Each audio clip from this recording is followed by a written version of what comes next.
Boa noite. Boa noite, tudo bem, Samuel? Boa noite, Roberto Aires, meu querido amigo jornalista, responsável pelo Jornal Pilar. Estamos estreando hoje o programa Convite ao Debate.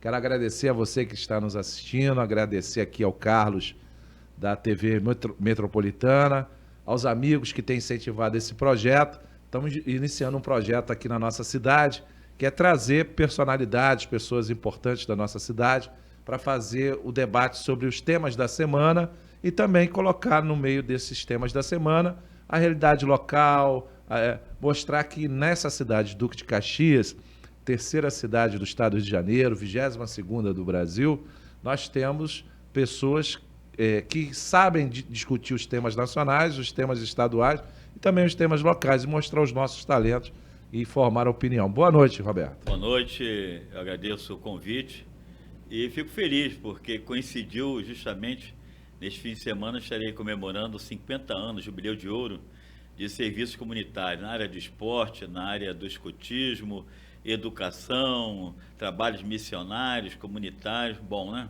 Então, é a cereja do bolo aqui o programa. É a divina providência, né? Verdade. Até porque a gente participa, né, de pastorais da nossa igreja, né?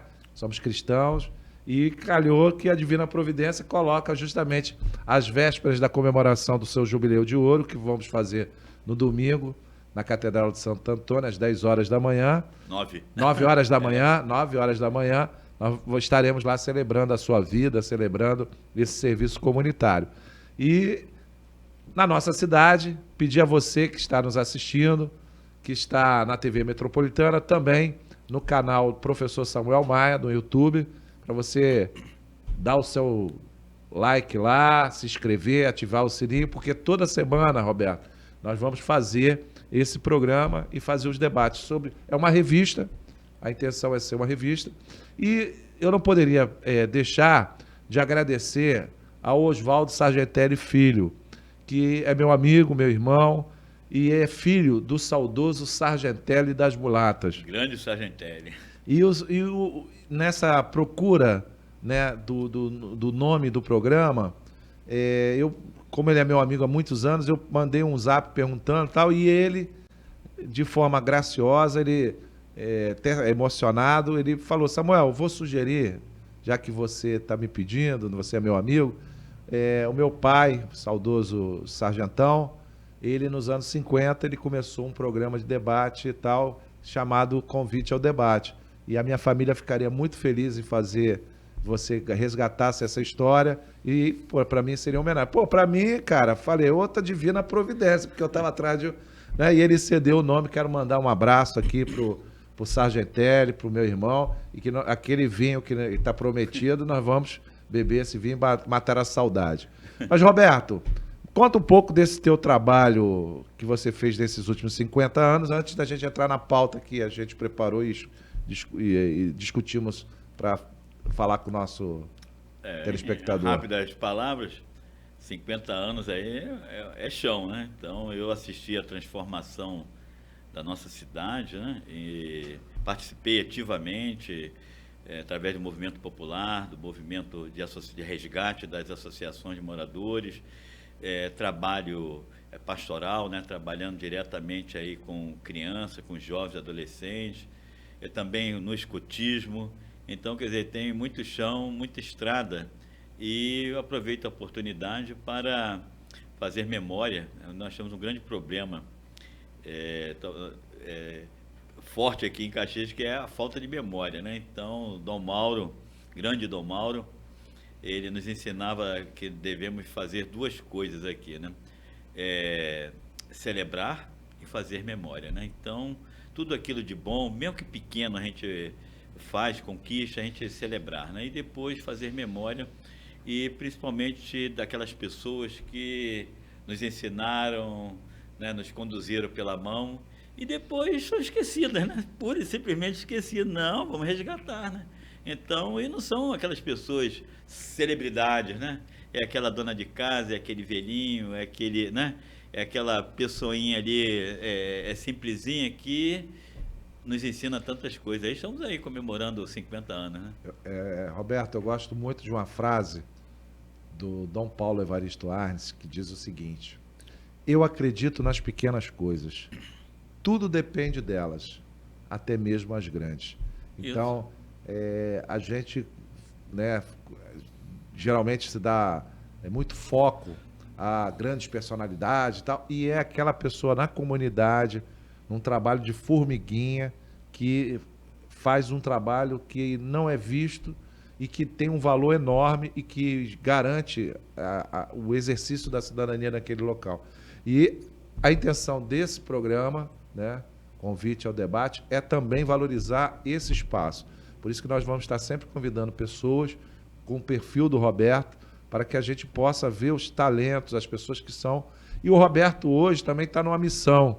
Hoje ele está resgatando a Casa São Francisco de Assis, lá no São Bento, que fica dentro do espaço do Museu Vivo de São Bento, e é uma casa de formação, onde tem também uma casa de acolhimentos Maranatá, né, para pessoas que estão em tratamento de libertação de vícios, né? E você, Roberto, você tem feito um trabalho muito bom ali, com pouco recurso, com muita gente ajudando, e era uma casa importante ser resgatada. Quero dar os parabéns, porque eu tenho ido bastante lá e queria deixar público aqui esse trabalho que você está fazendo lá na Casa São Francisco. Obrigado. Espero que a Casa São Francisco, com o tempo, se transforme também, além de ser um espaço de formação, um espaço de retiro, né, espiritual, mas também seja um espaço cultural, né, de memória cultural.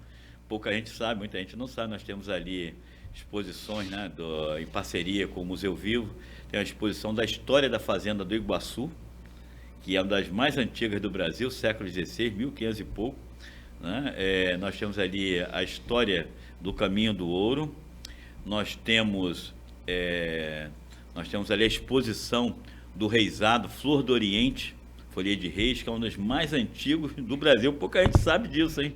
Os mais antigos do Brasil é o reisado Flor do Oriente. E nós somos guardiães aí do material deles, né? Então, estão guardadinhos lá. Recebemos recentemente o acervo do Núcleo de Memória do Migrante Nordestino, que estava lá na Vila Rosário, mas o local ficou meio complicado, né? Em ruas com barricadas, dificultando o acesso de estudantes, pesquisadores, né? E também a Casa São Francisco acolheu essa exposição e estamos também com uma mostra de arte sacra lá, de um eremita, né, que está habitando lá, o irmão Oswaldo Vieira, e o nosso grande projeto, História da Baixada da Igreja na Baixada Fluminense, né? Então, esperamos que a gente chegue lá. Além de exposições temporárias, como essa do meio ambiente, que a gente espera, dentro de pouco tempo, aí, disponibilizar para a população aí do Caxiense. Então, fica aí o convite para você, que não conhece a Casa São Francisco no São Bento, fica dentro do Museu de São Bento, e lá você, além de um ambiente, né, maravilhoso, de muito verde, muita vegetação nativa, você vai encontrar exposições valiosas do nosso município, que aquelas relatadas aqui pelo Roberto. Bom, Roberto, entrando na nossa pauta, eu vi aqui no seu jornal, né, que você conta o jubileu. Eu vi que você também coloca aqui o Esporte Clube Cantagalo, onde tudo começou.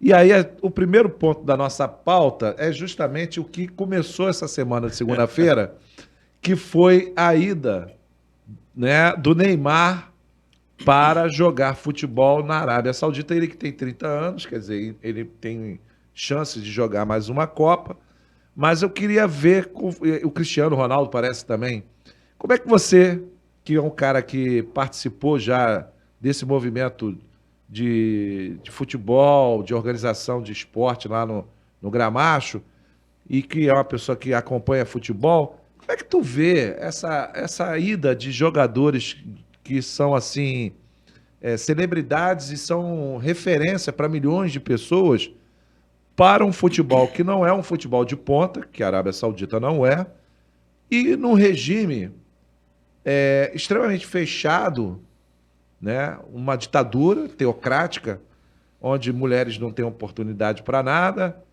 onde os adversários são trucidados e, de repente, atletas de nome internacional, com milhões de seguidores, vão para um país como esse, porque dinheiro também não é problema, porque eles poderiam jogar em qualquer lugar. Como é que tu vê esse movimento desses jogadores indo para a Arábia Saudita? Bem, você tem diversas leituras, né? Uma delas é justo, né? O sujeito está no final da sua carreira, digamos assim, útil, que é fazer no final ali, obter grandes contratos. O Zico fez isso no Japão, né? E outros jogadores em outros países. A grande diferença, por exemplo, é que o japonês comprou o futebol do Zico, né? Para tornar o esporte popular lá, né? Então, um grande ídolo. Não comprou o silêncio do Zico. O Zico continuou sendo o que sempre foi, né? O problema dessas ditaduras aí extremamente violentas, como é a da Arábia Saudita, que é o país mais repressivo do planeta. A Arábia Saudita não possui uma igreja. O pessoal fala muito da Coreia do Norte, da China. A China tem milhões de cristãos, né? Tem suas restrições políticas, até por causa daquela herança colonial, aquela coisa toda, né? Mas você tem mesquita, você tem catedrais, você tem igreja, com restrições todas, mas possuem. Mas na Arábia Saudita é crime, você não pode ter uma igreja, você não pode ter um templo de outra religião. Então, somente nos espaços das embaixadas, no interior das embaixadas, que se pode ter, porque é considerado um território estrangeiro, que se pode ter as celebrações aí de outro culto. Então, é um país extremamente intolerante. Minha leitura é que quando uma ditadura dessa, né, contrata um jogador como o Neymar, não está contratando somente o futebol do Neymar, mas está contratando o silêncio do Neymar. O Neymar, ele se apresenta como E do cristão, Cristiano né? Ronaldo também. E outros mais aí. Então, ele se apresenta como cristão, no caso específico do Neymar, né? Ele parece que é evangélico, pelo menos se apresenta como tal. E eu não acredito que ele vá fazer nenhum tipo de crítica, né, a essa postura intolerante, né? Essa proibição do sujeito cristão ser considerado crime praticar a sua fé religiosa naquele país, E né? complicado, porque se você é cristão, a prática do cristão é pelo menos uma vez por semana se reunir para professar sua fé, se reunir com os seus irmãos de fé. Quer dizer, como é que tu vai para um país que não tem isso? Quer Só dizer, nas embaixadas. Então, quer dizer, você está abdicando e isso também é chamado de soft power, quer dizer, é uma forma de você, aos poucos, ganhando poder de forma suave, sem expor as suas contradições. Isso é Justamente, gravíssimo. você está comprando, digamos, opiniões também, né? Você está comprando silêncios, e certamente quando ele for questionado sobre isso, ele vai passar um pano quente, dizendo, não, é a cultura do país, eu não sei, entendeu? Então, há uma nítida, uma nítida estratégia de acobertamento, né, dessas maldades todas em pleno século XXI. E, inclusive, não é só a questão das celebridades, mas, por exemplo, eu estive lendo um artigo aí da aquisição de grandes editoras europeias por parte de conglomerados assim, controlados por ditaduras islâmicas. Então, o conteúdo da história, por exemplo, aí vai sendo mudado, as narrativas vão sendo mudadas, né? Então, vai dando um colorido, digamos assim, islâmico à história ocidental, né? Então, na verdade, a gente tem que estar muito ligado a isso.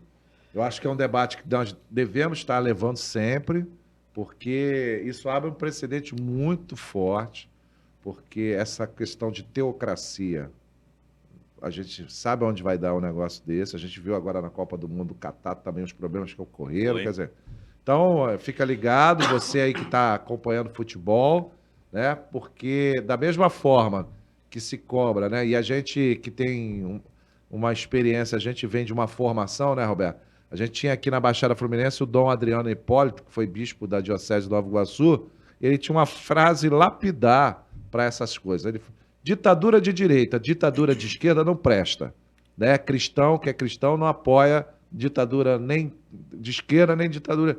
tem que questionar. Não é à toa que a igreja, no mundo todo, ela é perseguida, porque onde tem uma, agora mesmo na Nicarágua, né, a igreja católica, ela lá atrás, ela se posicionava a favor, né, dos humildes, dos pobres e tal. Mas quando viu que aquilo descambou, falou, não, isso está errado, a gente quer uma democracia, né, a gente quer a democracia que a própria doutrina social coloca. Quer dizer, então a gente tem que ficar ligado, porque se a gente for deixando esse tipo de sistema ir avançando, daqui a pouco vai entrar na nossa realidade do Brasil, como tem. Aí não precisa ser islâmica, pode ser de outra natureza, até mesmo cristã, né? E a gente não pode permitir isso. Mas fica aí a dica do nosso amigo Roberto, aqui dos nossos debates, né, dessa conversa. Comprando mentes e corações. Né? Não vamos deixar. Outra questão que foi muito quente também essa semana, Roberto, foi uma... Eu tenho uma amiga chamada Solange, ela trabalha na Tribunal de Justiça, só que ela trabalha na vara de família. E ela uma vez falou para mim assim, Samuel, você quer conhecer a realidade da miséria humana? É você vir trabalhar numa vara de família. Já me falaram isso também. Falou, olha, é um negócio... Você fica assim, ó, você fica duvidando da humanidade, porque... E aí eu tô te falando isso porque essa semana, também, a partir de uma reportagem do Fantástico e tal, surgiu o caso da Larissa Manoela, né? Larissa Manoela, uma menina que trabalha desde os 4 anos, a família ali acompanhando, quer dizer, ela está nessa estrada aí já há mais de 16, 17 anos, que ela já está uma mulher, né? 23 anos. 23 anos. E ela é uma família tradicional, né? Uma família tradicional. De bem, né? De bem, para aquele padrão. E a menina vai e denuncia que os pais tinham feito negócios e mentiram para ela, falando que ela era 33. Aí ela foi ver com o advogado, na verdade ela só tinha 2%, e aí veio à tona que ela não tinha dinheiro para movimentar. Aquilo que a gente faz, você é pai, tem 2 filhas, né? Eu tenho um menino, um casal, e a gente faz, você dá um dinheiro no... Né, sorvete, cinema. Você libera, né? Aí vai e não fica controlando. Gastou... E aí veio à tona que até para ela tomar uma água de coco, comprar um milho, ela tinha que pedir para o pai mandar o Pix na hora, porque ela não tinha essa liberdade. Aí eu fico imaginando, Roberto, o vendedor de milho, quando chegou em casa, falou para as filhas, para os filhos, para a família, ó, tá vendo? Vocês ficam falando que eu sou pão duro, que eu sou canguinha. A Larissa Manoela foi comprar milho comigo, o pai teve que mandar R$10 porque ela não tinha esse dinheiro. Aí o pessoal deve ter olhado para ele, pô, isso não é história, E aí quando vem a reportagem, o pai, o vendedor do milho deve falar, tá vendo? Vocês pensaram que eu estava mentindo? Aí, olha que situação, Roberto. O que você viu essa situação? Como é que você analisa? Eu fiquei assim alarmado, fiquei surpreso, né? Isso aí não é coisa nova, né? Assim, é coisa, por exemplo, assim, pelo menos a nível mundial, a gente vê algumas coisas assim, Hollywood, né? Tem alguns casos célebres de pais, né, dominadores que usavam o filho como mercadoria, né? Usavam mesmo, né? Quer dizer, para se apropriar. Teve casos de filhos até que cometeram suicídio, tiveram depressão, essas coisas todas. Né? Teve o caso, por exemplo, muito conhecido, o telespectador lembra aí, o caso do pai da família Jackson, né? Do Michael Jackson, aquela coisa toda. Era um sujeito que decidiu ficar rico, o que tudo bem, né? Todo mundo tem o direito de sonhar e ser rico. Mas ele decidiu ser rico através dos filhos, né? Então, ele impunha um regime severíssimo às crianças, muita violência, né? Muito treinamento, muita violência, porque ele acreditava que dali surgiriam talentos. E como surgiram realmente. Agora, tenho minhas dúvidas se sem a violência, se eles não seriam talentosos do mesmo jeito. Então, a história coloca, né, o o caso abusivo deles, né? Eu me lembro que a gente acompanhava aquele Jackson 5, que era o conjunto das crianças, e Aham. era uma coisa tão bonita, tão gostosa, né, de ver aquelas crianças cantando. A gente mal tinha ideia, né, do que rolava por trás, da violência que rolava por trás ali, né? Então, no caso da Larissa, por exemplo, não houve denúncia de uma violência física, mas certamente de uma violência psicológica, Muito. né? Uma manipulação, né? Uma violência assim de podar a autonomia, porque os nossos filhos, como diz o poeta Gibran, né? Os nossos filhos não são nossos filhos, são filhos da vida, né? Que Deus confiou a nós. Então a gente coloca os nossos filhos na boa escola, proporciona diversos momentos ali, não porque a gente pretenda ver neles um empreendimento, né, lucrativo. Opa, vou fazer isso porque eu vou ter ganho com isso, né? Não é isso. É um investimento amoroso, a fundo perdido, não é isso? Agora, nesse caso, não. Quer dizer, a pessoa é uma visão capitalista, no pior sentido da palavra, né, onde o filho é visto como um empreendimento, sabe? Cada dinheiro que foi gasto ali não é um gesto de amor, mas era um investimento com vistas aí né, dividendos futuros. E no caso aí, não é nem, digamos assim, o que seria 33% para cada, um para o pai e para a mãe, já seria uma expoliação. Por meu caso aí, me desculpe, mas é um roubo, né? Porque quem trabalhou ficou com 2% e eu, sei lá, muito estranho. Eu fiquei assim, eu acho uma coisa assim, muito vergonhosa, né, essa situação para a instituição da família, né? Como, poxa, é terrível, uma coisa muito feia. Eu tenho que é até do CNLB, né, do Conselho Nacional do Laicado do Brasil, da CNBB, o Donato. O Donato botou no grupo um áudio que ele, a filha dele e tal, queria ir numa palestra do pai da Larissa.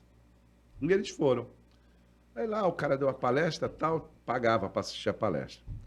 Lá pelas tantas, quando estava para terminar a palestra, o pai da Larissa estava vendendo um book com as imagens da Larissa desde o início, que era R$ 700. Aí ele falou, pô, ele mora aqui em Nova Iguaçu. Aí ele falou, O pai da Larissa? não, o pai Oh, desse meu amigo. Ah, sim. Ele é lá da Diocese de Nova Iguaçu. Ah, sim. Aí ele falando que ele levou a filha, porque a filha queria tal. Ah, Aí foi, aí lá pelas tantas, no final, o cara, R$ 700. Aí a filha, pai, ele falou, minha filha não tem condições. Então você vê como é que isso é um empreendimento, né? E como isso deu lucro, quer dizer. E, na verdade, quer dizer, ao invés de ter uma forma muito transparente com a filha, já que ela era a cabeça, a imagem dela, a imagem era dela. Quer dizer, E e ela aí, é maior de idade. agora você imagina ela como é uma pessoa que tem milhões e milhões de seguidores e tal, as pessoas olharem aquilo, verem aquilo. Olha, isso tem também um efeito que não é mensurado, mas há um efeito nas pessoas que veem aquilo ali, que admirava ela. Talvez para nós não, né? Mas imagina que tipo de relação é. Muito complicado. Isso, eu acho, inclusive, que a gente tem que debater isso, porque acaba que acontece isso em várias áreas. Áreas de futebol, essas áreas dos negócios do show business, essas coisas acontecem muito. E se você não tiver, né, um debate sério sobre isso, quer dizer, toda hora vai começar a pipocar isso, porque a gente...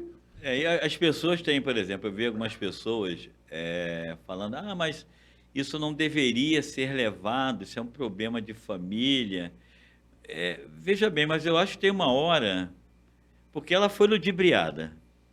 De repente, poxa, pai e mãe, pô, se tiver um contrato, você, seu pai e sua mãe, você não... Não, peraí, meu pai, com licença, antes de assinar, eu vou chamar meu advogado. Ninguém sabe.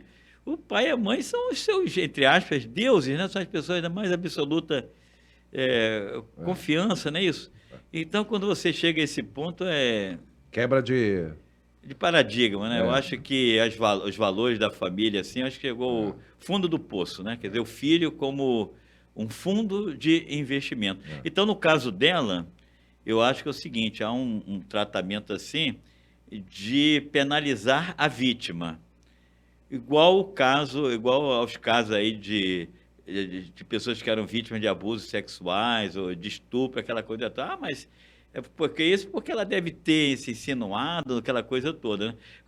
Acho que foi um grito dela de socorro. Ela viu que tinha sido espoliada e, quer dizer, ela gritou por socorro, sabe? Eu acho que é um grito da vítima, é a mulher que trabalhou, né, desde criança e, de repente, não tem direito nem a 10% do que produziu ao longo de toda a sua nem o vida. milho, nem o milho. É difícil, né? Ou seja, ela produz o milho, mas não pode comer a pipoca. Olha, É difícil. Roberto, lamentável. me corrija se eu estiver errado. Você trabalhou em Furnas, Não, eu trabalhei na Light. na Na Light. parte elétrica, né, Você trabalhou na Light, na então no Light. setor elétrico. Setor elétrico. Depois eu trabalhei na Alupar, Ah, que é um grupo também brasileiro que tem diversas usinas hidrelétricas, né, e é o maior grupo brasileiro, capital nacional, de linhas de transmissão. então caiu na hora boa essa Caiu. conversa com você, que é a questão do blackout que teve nessa semana em 11 estados. Você lembra que no passado mesmo, quando era estatal, na época do Fernando Henrique Cardoso, nós tivemos o apagão, né? Depois veio os novos governos, não deixaram aquilo acontecer. Mas nós que temos uma história de movimento social, de estudar esses temas, a gente sabe que quando os caras querem sucatear, vender a preço de banana, eles começam a fazer esse tipo de sabotagem e tal, para a população jogar a população contra a empresa, contra o bem público, para depois entregar, porque aí não vai ter ninguém defendendo. No caso aqui, e eu estou fazendo essa conversa com você por conta do apagão, mas uma coisa que nenhum país soberano faz é abrir mão das suas fontes energéticas. Você não vai pegar Estados Unidos, Inglaterra, França, a Alemanha, agora está tendo aquela guerra lá entre Ucrânia e Rússia porque é fonte energética, a Rússia não abre mão. Enfim, o que você... A Eletrobras foi privatizada ano passado, o governo mantém 46% das ações, mas criaram lá uma jabuticaba, que adoram criar essas jabuticaba no Brasil, de colocar que, apesar de ter 46%, só pode estar no conselho administrativo 10%. E esse apagão acontece justamente um dia depois que houve uma confusão dentro da mudança da administração lá da Eletrobras. Como é que você acompanhou isso? Qual a sua experiência nesse tempo que você trabalhou nesse setor? O que você acha disso? Tudo muito estranho, né? Tudo é muito estranho. Eu acho complicado, até do ponto de vista assim, de defesa nacional, um evento isolado parar um país inteiro. Imagine você, por exemplo, um caso do país sofrer uma agressão interna, aí a ONS colocar, não, aí houve um problema ali na torre e tal. Gente, não pode, tem que ter alguma coisa errada aí, não pode, um país inteiro, metade do país, 11 estados, parar. Acho que tem que ser alguma coisa repensada, tem que ver, temos que verificar essa questão aí da manutenção. Por exemplo, aqui da Light, por exemplo, aqui em Duque de Caxias, puxando aqui para a nossa realidade, né? Quando faltava luz, energia elétrica em alguns bairros, então você tinha três equipes de socorro ali, né, de reserva, aquela coisa toda. Então, faltou em 3 bairros, você tinha condição, né, a Light, de simultaneamente restaurar a energia, né? Então, nos 3 bairros. Hoje, é muito comum os bairros, às vezes, ficarem o dia inteiro, né? Ou 12 horas, sem... Porque é uma equipe, ficou só uma equipe. A equipe vai no bairro X, Depois que termina, a mesma equipe vai para outro bairro. Aí você, imagine você, né? O cara leva 2, 3 horas no bairro, depois a mesma equipe. E tem um cansaço físico, né? A pessoa chega uma hora que para, né? Então, é, eu acho que essa questão aí dos assentos no conselho talvez tenha a ver com um olhar mais crítico sobre a questão da manutenção, né, da rede. No setor de energia elétrica, manutenção aí é fundamental, né? Se você não tem manutenção, o risco de queda de energia, o risco de transformadores darem problemas é muito alto, né? Quer dizer, então a coisa está meio assim, meio nublado. Aí já veio uma justificativa de que tem uma entrada significativa de carga, né, do Nordeste de energia eólica que é transportada. Aí esse transporte gera algumas inseguranças técnicas. Eu não sei até que ponto isso é verdadeiro, porque tem muitos países aí que hoje depende, né, da sua matriz energética de energia eólica. A gente não vê falar que ficou, né, às escuras, né, do dia para a noite. Então, é um caso que tem que ser visto aí com muito, sem alarmismo, mas com muito espírito crítico. Tem que ver, porque isso pode também ter alguma coisa a ver com cotações, né, da empresa, com o valor da empresa. Pode ter alguma coisa a ver, né, com, sei lá, com o desgaste político, né, de quem está no poder. De repente não ficou... nos últimos 4 anos aí você teve um abandono, né, completo aí da infraestrutura e não teve apagão. Aí agora teve, sei lá, uma coisa estranha. Tem que ver. Muito Roberto, estranho, né? Então acho que estamos aguardando eles aí. estão investigando, a gente vai ter as versões, né? Eu acredito o seguinte: fonte energética de monopólio, de natureza monopolizada, não pode estar na mão de um grupo privado. Essa é uma... Por quê? Porque você entrega na mão de um grupo privado o poder sobre uma nação. Porque você está falando de energia. Então, todo produto de natureza de monopólio, monopolizado, não pode estar na mão da iniciativa privada, porque isso pode derrubar um governo, cara. Derruba Por isso, mesmo. isso é estratégico. Para qualquer pessoa que estude geopolítica, relações de poder no mundo, sabe que não se privatiza as fontes energéticas, porque você perde o poder de soberania. Então, agora, isso acontece em países subalternos aos impérios, né? Porque você tem alguns países imperialistas. A França é um país imperialista, a Inglaterra, a própria China, são países... Então, como é que é isso? E a gente, um país que tem uma riqueza enorme, né? E a gente não domina. Você vê o Rio de Janeiro. O Rio de Janeiro, para mim, é um paradigma. A pessoa fala em privatização, tem que privatizar. Então, vai morar no Rio de Janeiro, pô. É tudo privatizado. Supervia foi privatizada. Funciona? Não. Barcas foi privatizado. Funciona? Não. E é tudo de natureza monopolizada, porque, né? Tu pega empresas de ônibus, tudo, né, privatizado. E aí?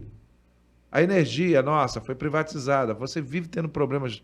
Aí você não tem como trocar. É o contrário da telefonia. Você está insatisfeito com uma operadora, troca por outra. Mas na energia, não. Se Então você não é dá mal pra... atendido Isso. por uma, não tem Aí vem o como. cara comparar com telefonia. A telefonia é outra natureza. Ela É, pode ser diversa. concorrência, Agora, essas atividades que nós falamos, a água, pô, entregar a água, quem fecha a torneira e agora sou eu. Aí tem 200 pessoas, quem vai controlar a água aqui sou eu. Pô, já pensou o poder que essa pessoa tem? Isso é um absurdo. Então, até a grosso modo, falando dessa maneira. Agora, outra questão que essa semana foi muito quente, o Roberto, não sei como é que você acompanhou, foi a polêmica das pesquisas. Você é um cara que é jornalista, eu sou um cara que trabalha na área de humanas, de pesquisa, acompanho isso há muito tempo, né? obviamente, que você tem institutos, mas esses que fizeram isso até acabaram, tiveram que sumir, porque o mercado. Porque o cara que faz pesquisa. É uma ciência. Não, e ele que faz a pesquisa de natureza política, ele também faz para a Coca-Cola, ele pode fazer para uma empresa, uma mercadoria qualquer. Ele vai fazer, porque ele não trabalha só para esse segmento, trabalha para. Isso. E o valor da empresa é a sua qualidade, a sua exatidão nos dados estatísticos. Bom, isso colocado, essa semana, pela primeira vez, sai pela Quest uma pesquisa que dá o atual presidente crescendo para 60% de aceitação e cresceu em todas as faixas, inclusive faixas no Sul ele cresceu, que ele tinha, em abril ele estava abaixo, estava mal avaliado. Entre os evangélicos, primeira vez que ele cresceu e tal. Ou seja, você vê esse crescimento dele, resultado da política econômica e daquilo que foi feito pelo Haddad, pela equipe econômica, Simone Tebet, nesse período desses 8 meses? O que você acha? Você sente essa pesquisa nos ambientes que você vive? Porque você é uma pessoa que vive em vários ambientes. O que você acha? Bom, o Lula é um animal político, né? Somente ele seria capaz de vencer essas eleições, porque ele enfrentou as máquinas do governo federal. Imagine você com esse Auxílio Brasil e em cidades pequenas o pessoal já fazendo aquele terrorismo, né? Olha, se não votar no candidato X, não vai ter mais isso, entendeu? Então, e a gente viu isso aí, né? Prefeitos fazendo isso abertamente. Nós tivemos aí a máquina, né, de igrejas, infelizmente, né? Quer dizer, trabalhando ali como se fosse linhas partidárias, não é isso? E com uma fake news tremenda, né? Demonizando, né? A figura dele, como se fosse perseguidor de igreja, iria fechar as igrejas, essas coisas terríveis. Gente, os maiores avanços aqui, vamos ser honestos, né? Aquilo que a pessoa tem de criticável tem que ser criticado, mas você não pode criticar justamente o ponto forte. Por exemplo, a questão de religiões no Lula, aquela lei né, de tolerância religiosa, liberdade religiosa, teve o dia do evangélico, né? As igrejas tiveram tratamentos aí muito bons, digamos assim, do ponto de vista aí de relação com o governo federal. Por exemplo, no caso da Igreja Católica, foi no governo Lula que se fez aquele tratado com a Santa Sé, né? O do Brasil Santa Sé, que, né, garante a plena liberdade religiosa, protege a igreja, né? Então, quer dizer, o histórico do Lula, o Lula não é um ateu, ele é aquele camarada aquela religiosidade simples do nordestino, né? Aquela figura, né? Aquela figura típica, né? do fiel nordestino. Nada mais falso do que você retratá-lo como um fanático ateu que vai fechar a igreja. Isso é inverídico, mas isso foi colocado, né? E quer dizer, fora outras coisas até criminosas aí, como impedir, né, as pessoas de irem votar, mas isso a gente nem vai tocar no assunto, né? Então, quer dizer, acho que a vitória que poderia ser muito mais larga acabou sendo menor, né, para uma margem menor, né?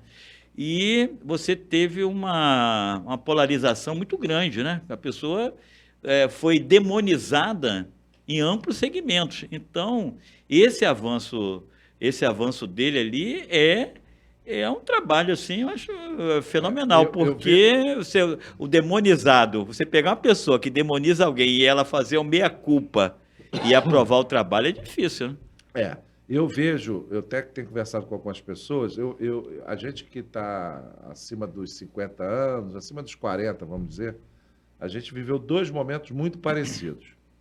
O momento do Collor de Mello, só que naquela época não tinha rede social, né? Mas era o mesmo clima. os mesmos simbolismos, Isso. as mesmas demonizações. Era a mesma. Quem viveu aquela eleição em clima, 89, 90, sabe o que eu estou falando. Era o mesmo clima. E a mesma demonização e tal, tal, tal. Bom, aí veio o Fernando Henrique, depois o governo. Enfim, agora a gente está nesse patamar, num país que é muito complexo. Isso. Muito complexo. O Brasil é um país que quem falava, né? Nós somos um país, nós somos 3 Brasis, né? Nós somos 3 Brasis. O Milor Fernandes falava isso, né? E outros pensadores aí, outros intelectuais sempre falaram isso. Nós somos 3 Brasis. O Brasil de padrão de Inglaterra, de França, tal. O Brasil de padrão aí australiano, talvez, ou um pouco menos, e o Brasil africano subsaariano. Quer dizer, e esses 3 Brasis tentam conviver e é conflito o tempo todo. Quer dizer. Então, governar um país assim é uma arte, porque são muitos grupos, muitos interesses, tem capital internacional com interesse o tempo todo sobre as nossas riquezas. Então, vamos ver o que vai acontecer você falou se tinha fatores, né? Então, como ele consegue isso? Eu acho que o Lula foi desarmando, né, isso tudo aí, né? O Lula tem a capacidade de diálogo adquirida aí como líder sindical, né, que dá uma... Sabe negociar, sabe negociar, conversar. Não é aquele camarada que é intransigente. Pelo contrário, ele consegue... Ele viu, o Brasil tem suas contradições. O Brasil consegue a proeza de eleger um presidente progressista e um Congresso conservador. Extremamente, né? Conservador, Então, quer dizer, é o mesmo eleitor, né?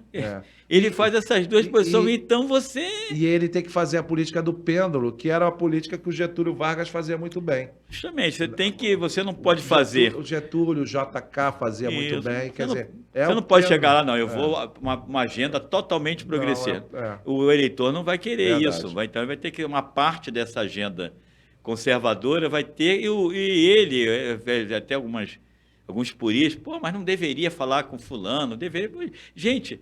E tem que falar porque é um segmento majoritário no Congresso. Se ele não negociar, não falar, não conseguir apoio, você não governa. Não. E no Brasil parece que sempre os governos que saem melhor avaliados são esses que conseguem ter esse pêndulo. O governo que o cara mete o pé na jaca e acha que ele é o dono, acaba dando problema. E que surpresa o Haddad, hein? Vou te contar. Né? Pô, rapaz, eu tô assim, sabe? Porque ele consegue navegar com aquela turma de hienas e leões, né? E sendo elogiado por todos eles, né? Porque ele é um bom negociador, ele sabe até onde ele pode ir, até, né? Então, e respeita, né? Respeita, então, e ele vem fazendo um acordo da reforma tributária, é um sonho de décadas. Fazer isso, a gente pensa, mas ainda vai levar alguns anos. Mas, cara, mais de 40 anos, 50 anos que não se faz algo parecido. Todo o governo fala reforma tributária, e nada, né? Então, quer dizer, foi um grande ganho. Algumas pequenas medidas, por exemplo, assim, a questão do imposto de renda, né? Já aumentar a isenção. A questão da antecipação ali do 13º aí do aposentado, né? Joga o dinheiro na economia. Joga o dinheiro, gira, né? Você também tem essa parte aí dos milhões de negativados, você conseguir trazer esse pessoal para o mercado, sabe? Então você tem você começa a somar, você tem um monte de gente aí que foi beneficiado e votou contra ele. Eu acho que parte desses 60% é de gente que começou a pensar, poxa, espera aí, cara. Só esses 60 milhões que estavam negativados no Serasa, agora... E a Febraban comemorando, porque soltou uma nota ontem falando, foi muito bom e tal. O cara saiu de lá com o Serasa limpinho, né? Quer dizer, isso, queira ou não queira, ganha as pessoas. Agora, Roberto, pra gente que matar rápido esse tema aqui que eu vou discutir contigo, porque eu sei que você é uma pessoa que, como essa pessoa aqui que eu vou citar, lê bastante. Eu te acompanho nas redes sociais, você sempre coloca assim, li 6 livros esse mês, tá? Aí tu bota lá, tá? Então, isso é um hábito saudável, que eu estimulo muito nos meus alunos, eu estimulo na minha casa, porque a gente, quando lê, a gente se liberta, a gente voa, viaja, né? a gente fica flexível, conversa com todo mundo, Isso. né? A gente não cria problema aresta com ninguém para conversar, porque você vai ter um entendimento de coisas mais amplas. E essa semana tem um cara que lê muito também, e ele é um líder, ou um dos pensadores do movimento dos trabalhadores sem terra, que é o STED, que foi chamado na CPI do MST, e que até mesmo aquele Salles e os outros tiveram assim um respeito, uma admiração pelo cara, e em alguns momentos ele foi professoral, ele dava aula, né? Quando ele, inclusive, fala ali, naquele momento que ele fala do Lupen. O que é o Lupen? Na tradução alemã é trapo, que todo lugar tem. Aí ele falou, aqui no parlamento tem o trapo, não sei aonde, ele usou contra a linguagem, eu estou falando eu aqui. Lampesinato, né? É o Lampesinato, que é o cara que se mete nos movimentos ou nos lugares para se dar bem e não tem compromisso com nada. E fora os outros temas que ele entrou e foi dominando e tal, tal, tal. Você acha que...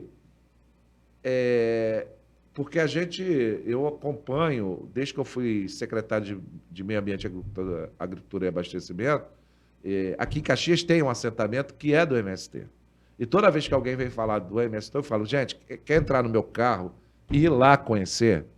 Aí você vai conhecer. Se você quiser ficar 2, 3 dias lá, você vai ficar. Você vai olhar. As pessoas estão trabalhando na terra, cara. Os caras estão produzindo. Na região de Caxias aqui, eles estão produzindo feijão, eles estão produzindo arroz, eles estão produzindo milho. E eles vieram para cá num golpe que o Estado deu neles. Qual foi o golpe? Eles eram 50 famílias lá na zona oeste do Rio de Janeiro, de Santa Cruz, e aí o governo Sérgio Cabral passou aquela área para aquela siderúrgica... sim. Né?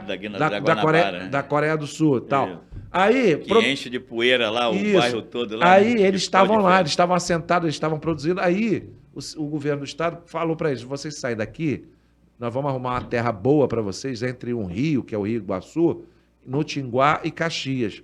E lá nós vamos fazer uma agrovila para vocês, vamos fazer estrada, prometeu tudo. Paraíso. Tanto é que o nome do assentamento é Terra Prometida. E eu fui conhecer esses caras, eles jogados, ninguém querendo nada tal. E aí eu, como secretário, ajudei a fazer, e tanto é que eles reconhecem. Hoje eles têm 100 produtores rurais, trabalho cooperativo, que fornecem delivery na sua casa. São 16 orgânicos que são certificados, produtos sem agrotóxico, e que, graças à política pública que naquela época eu tive a oportunidade de implementar, eles melhoraram a vida deles. Eles estão até lançando agora um vídeo mostrando hoje a dificuldade. E aí, por exemplo, os caras chamam o STED lá, mas parece que não estudaram o tema antes. Porque hoje o MST tem produção de cooperativa, até... Algumas até premiadas. Premiada, tá? Como é que você vê esse imaginário de perseguição e de ficar criminalizando um movimento que, na verdade, são pessoas que querem trabalhar na terra? Bom, eu vi a participação dele, foi muito boa, né? Inclusive, assim, foi professoral, ele ensinando, foi muito interessante. E, quer dizer, a gente falou ainda há pouco aí de estigmatização, de demonização, né? Então, você tem o caso do Movimento Sem Terras, é um deles, né? Então, pegaram alguns episódios, assim, de alguns grupos mais extremados, não é isso? E pegaram aquilo ali e colocaram como um todo, e não é. Como você falou, né? Então, vamos aqui verificar pessoalmente. Então, como o movimento é uma coisa muito ampla, pega dezenas de milhares de pessoas, você não pode concluir, né, de um todo por causa da ação de alguns poucos. Então, ele falou muito bem, né, sobre o novo modelo, né, de agropecuária, que dialoga com o verde, né, que dialoga com a diversidade, que dialoga com a sustentabilidade, né, com alimentação não pode ser só monocultura, né? Porque você não pode chegar a alimentar o povo com soja. Você tem que ter arroz, feijão, você tem que ter tomate, você tem, né? Ou Então, seja, ensinou muito. Bom, Roberto, a gente está indo para os minutos finais. Quero novamente agradecer sua participação, pedir a você que está assistindo aí nos canais do nosso YouTube, se você gostar, você dá o like, compartilha, comenta e se inscreve no canal. E a gente queria encerrar só rapidamente, assim, o que você acha que vai dar essa CPI de 8 de janeiro? Você acha que a partir do Delgatti e a partir da Veja, que saiu publicada hoje, o Mauro Cid falou que vai confessar, nós vamos ter uma mudança no cenário político, no Brasil, a partir desse processo, ou você acha que não vai ter nenhuma influência? Eu, como cidadão, eu aguardo que um desfecho justo, né? Que ele seja preso, porque o que ele fez ao longo desses 4 anos foi terrível. Eu perdi diversos amigos aí por causa da questão dele de atrasar a compra da vacina. Então, foi muitas maldades cometidas ao longo do tempo.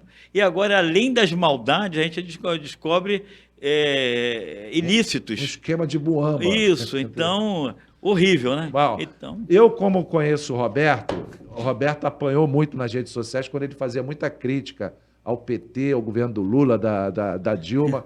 Então, quem quiser... Do Temer. Então, e a gente apanha porque a gente não tem...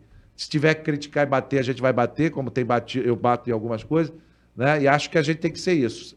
Tem uma frase que eu gostaria de encerrar hoje aqui. A governo, fiscalize, cobre, seja qual governo for, né? Porque nós é que pagamos todos eles para estarem. Eu não tenho que um governo entrar e eu virar torcedor. Eu tenho que. E isso é que está faltando entre nós. E esse programa, inclusive, é para isso também. Porque na hora que a gente vê que tem alguma coisa que não está legal, a gente tem que falar, pô. Os caras são nossos funcionários. Infelizmente, a gente tem uma tradição cultural de quem está no poder não gostar de ser questionado. Problema deles. Eu acho que a gente tem que criar uma relação democrática que está ali, fez algo que é interessante, tudo bem. Mas se não fez, nós temos o nosso direito de questionar. Isso. A governo, nós temos que cobrar. Roberto, obrigado pela sua participação. Você engrandeceu muito a estreia desse programa e quero te convidar para as próximas oportunidades que a gente... Muito obrigado pelo convite e quem sabe, né? Outras vezes a gente participa também aí, trocando as nossas ideias, tá bom? Obrigado, Roberto. Obrigado, Valeu você que ficou assistindo. Até o próximo convite ao debate. Na próxima sexta-feira vamos estar aí com pessoas que vão engrandecer o nosso debate. Valeu a equipe técnica, o Carlos, valeu a TV Metropolitana. Até a próxima. Um abraço.